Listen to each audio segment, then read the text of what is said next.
Shalawam. First off, I want to say all praises to Yahawah, bahasham, Yahawashi, bahasham, Kodash. Double honors to our apostles and elders of GMS, and to the elect doing work in sincerity and in truth. Shalawam. This is GMS Precepts, Nazar Khud here, and I got a few articles to get into. The first one is from CNBC.com. As you can see, read it and weep. The U.S. national debt is rising by $1 trillion about every 100 days. Okay? I'll read that again. The national debt is rising by $1 trillion every 100 days. So once 100 days go by, $1 trillion is added on to the debt. This is, you talking about heavy debts laden with heavy clay, right? I just butchered that. Let me get that. Habakkuk, second chapter, 2 and 6, I believe. What is it? Yeah, thick clay, Salakia. I'll just read it. It says, shall not all these, this is Habakkuk 2 and 6, shall not all these take up a parable against them, and a taunting proverb against them, and say, woe to him that increaseth that which is not his. And that's speaking about, that perfectly describes Esau. They constantly increase things which is not his, whether it be lands, whether it be a culture, right? Because they claim to be what we are, right? Referring to you so-called Negroes, Latinos, and Native Americans, right? They try to just, their whole motto or MO or main characteristic is to take on things that don't belong to him, right? Whether it be lands, right? He did that with the Native Americans. I mean, the list goes on as far as them stealing. That's their main characteristic. John 10 and 10, the devil cometh doeth not but what to steal, kill, and to what? To destroy. Right? So I read that again. Shall not all these take up a parable against them, and a taunting proverb against them, and say, woe to him that increaseth that which is not his? How long? And to him that ladeth himself with thick clay. And when we go into the word clay, I mean, this comes out thousands of times, especially nowadays. But, repetition is the father of skill. Thick clay, you go into the word clay in the Hebrew. Ibat yat. Ibat yat. And it means weight of pledges, heavy debts. Okay? And that's Esau, right? It says, woe to him that ladeth himself with what? Thick clay. Let's go back to the article here. Now let's dive deep into this a little bit. So it says the national debt now stands at 34.4 trillion as of Wednesday. This is dated March 1st. It says since June, the last two $1 trillion jumps occurred in about 100 days. So since June, you figure June to December is 7 months, and we're in a second month. Well, actually, we're in the third month, the beginning of the third month of 24. So that's 7 months, and then so that's 2 months. So I'm sorry, that's 9 months. So you figure in 9 months, 8 to 9 months, it jumped to $1 trillion in 100 days. It did that twice.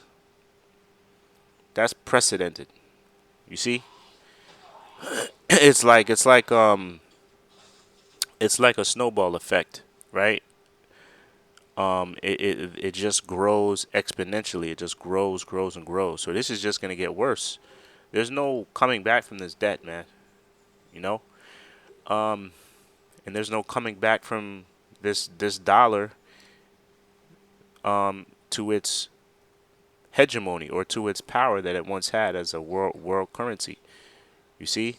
And if you go into the dollar, the creation of the Fed, it was created to fail, right? So if anything is going according to their plan, their plan might be delayed by a few years, but the end goal is there. They want the dollar to be totally destroyed to introduce a new currency, which is a digital currency, a CBDC, right? and they want one bank to control that digital currency, which gives them more control. That's the end game. So it says the debt load of the U.S. is growing at a quicker clip in recent months, increasing about 1 trillion nearly every 100 days.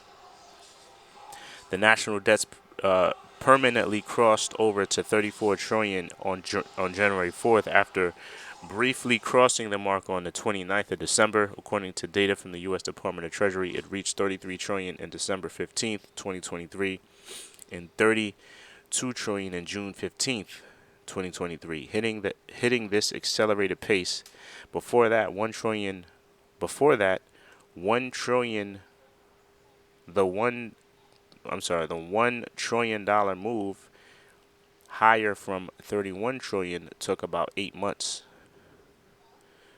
Wow. So it says in June it was 32, and then in September it was 33. So that was, yeah, I guess they were saying that was less than 100 days. You see? And then it went from September, it went from 33 in September to 34 in December. So boom, that's two $1 trillion jumps in 100 days, in or about 100 days. And they're saying prior to that, wow. So they're saying prior to that, it took 8 months to reach $1 trillion, but now it did it in less than 100 days. Each train, and it did it twice. Oh boy. Oh buddy. U.S. debt, which is the amount of money the federal government borrows to cover operating expenses, now stands at nearly 34.4 trillion as of Wednesday. Bank of America investment strategist Michael Hartnett believes the 100-day pattern will remain intact with a move from 34 to 35 trillion. So, yeah, so you could expect another $1 trillion to happen in a 100-day from now. I guess it's saying from now on it's going to be in 100 days. So it's going to take 100 days, in or about, give or take a day or two. It's gonna continue that pattern of jumping $1 trillion in 100 days, in or about 100 days. Yeez. Yowzers, right? So, it's like I keep getting, put this on silent.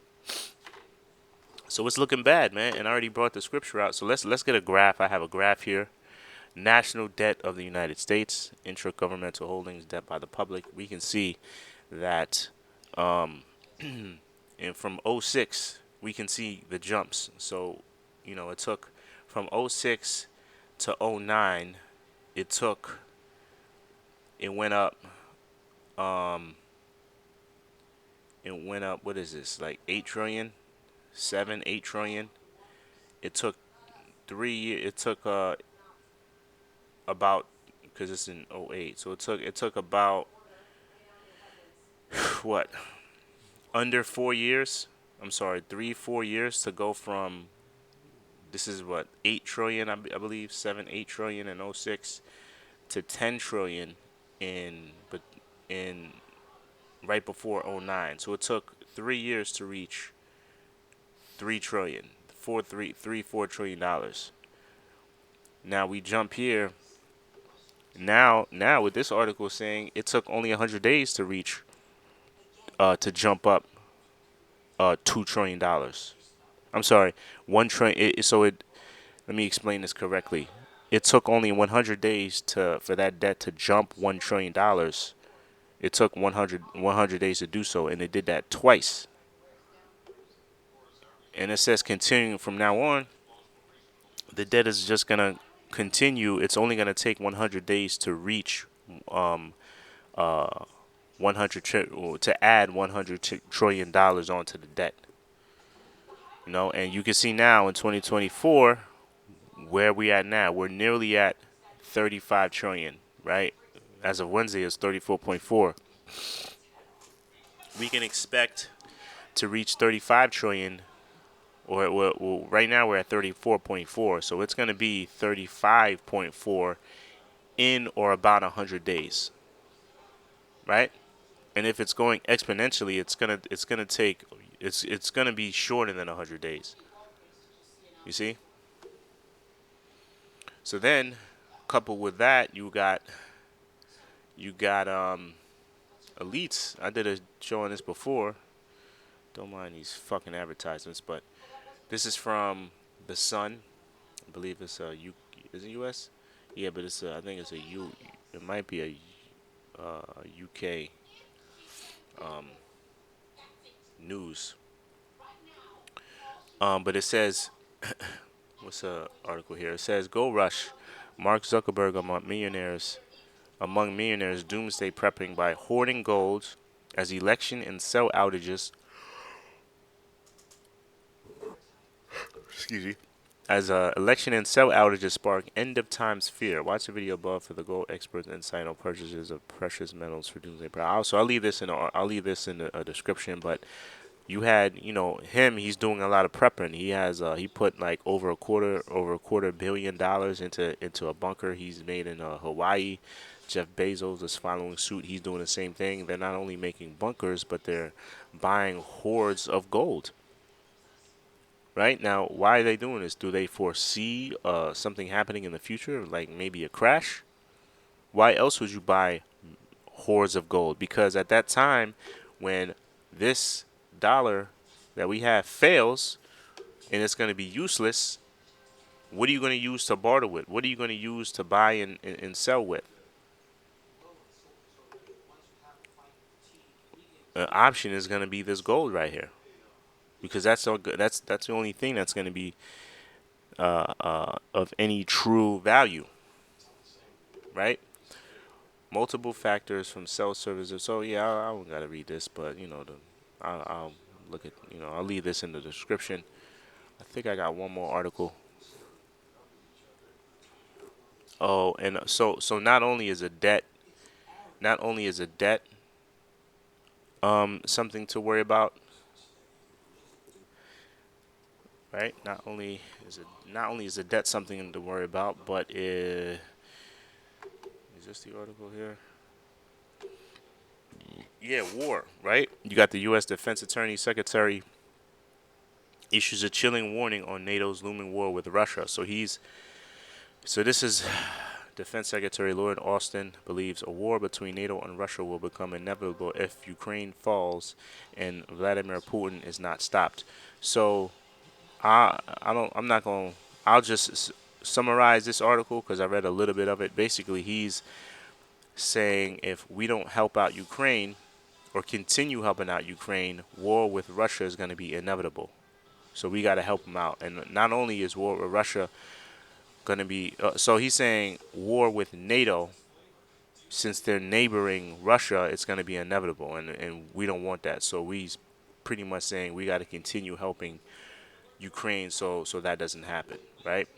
So that's what this article is about. So you have a lot of people that know, listen, if it's war with Russia, that's basically gonna be World War III. So that's why you got people like Mark Zuckerberg and Jeff Bezos. They're making bunkers so they can go somewhere and hide. If that happens, if and when that happens, you see. All right. So that's pretty much it. I'll leave these articles in the description box. Lord willing, you brothers and sisters were edified. Until the next show, shalom.